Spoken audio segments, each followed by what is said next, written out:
CITU 18వ all India మహాసభలను జయప్రదం చేయాలని union రాష్ట్ర అధ్యక్షులు తుమ్మల రాజారెడ్డి కార్మికులను కోరారు.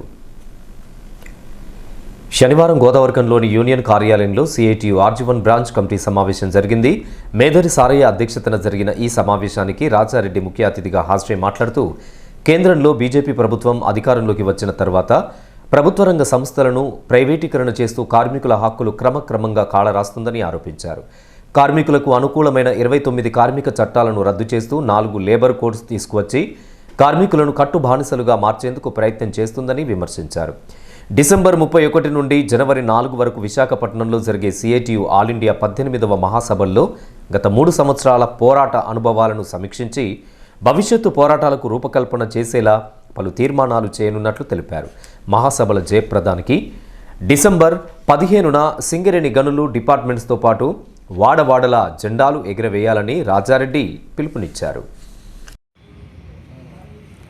సిఐటియు 18వ మహాసభలు విశాఖపట్నంలో ఈ నెల 31 నుంచి జనవరి 4వ తారీఖు వరకు జరగబోతున్నాయి. దీంట్లో ఈ దేశంలో బీజేపీ ప్రభుత్వం అనుసరిస్తున్న విధానాల పట్ల పలు తీర్మానాలు చేయబోతున్నాం. ఇప్పటికే ప్రభుత్వ రంగ సంస్థలంటే ప్రైవేటీకరణ చేసి గుత్త పెత్తందారులకన్నీ కూడా దారాదత్తంగా పరిశ్రమని కారుచౌకగా అమ్మబెడతా ఉన్నారు. పెట్టుబడులు మాఫీ చేస్తూ ఉన్నారు, వడ్డీలు మాఫీ చేస్తూ ఉన్నారు. అంతేకాకుండా కార్మిక వర్గాన్ని నడ్డి విరిచే కార్మిక చట్టాలని 44, 29 చేసి 29 4 కోట్లుగా కుదిర్చిండ్రు. దీనివల్ల దాదాపు 130 సంవత్సరాలు సాధించుకున్న హక్కులన్నీ కూడా ఒక్క కలంపోటుతో రద్దుగా పోతా ఉన్నాయి. ఇవాళ కార్మిక చట్టాలు రద్దయి కోడ్లు అయిన తర్వాత ఇంకా కార్మికులు దేనికోసం కూడా డిమాండ్ చేసే పరిస్థితి లేదు.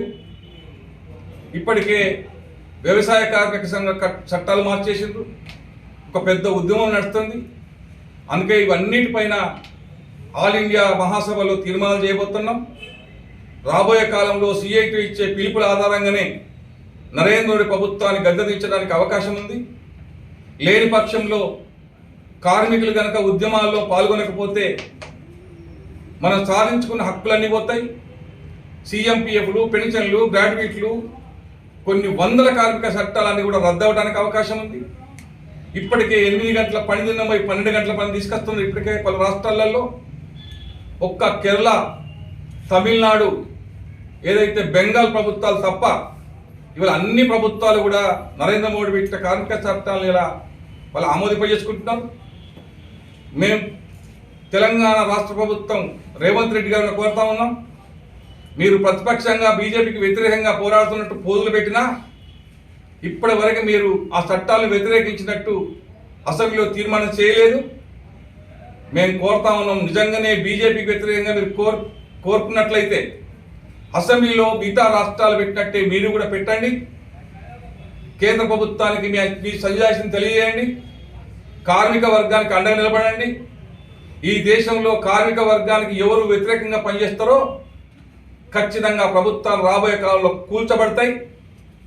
అందుకే సింగరేణి కార్మికులకు మరొకసారి చెప్పదలుచుకున్నాం, రాబోయే కాలంలో గడ్డు కాలం కార్మికులు మరింత ఐక్యంగా పనిచేయాల్సిన అవసరం ఉంది. కుల మతాలతో, ప్రాంతీయతత్వంతో ఇలా విడదీయాలని చూస్తున్న బీజేపీకి మనం బుద్ధి చెప్పాల్సిన సమయం ఆసన్నమైంది.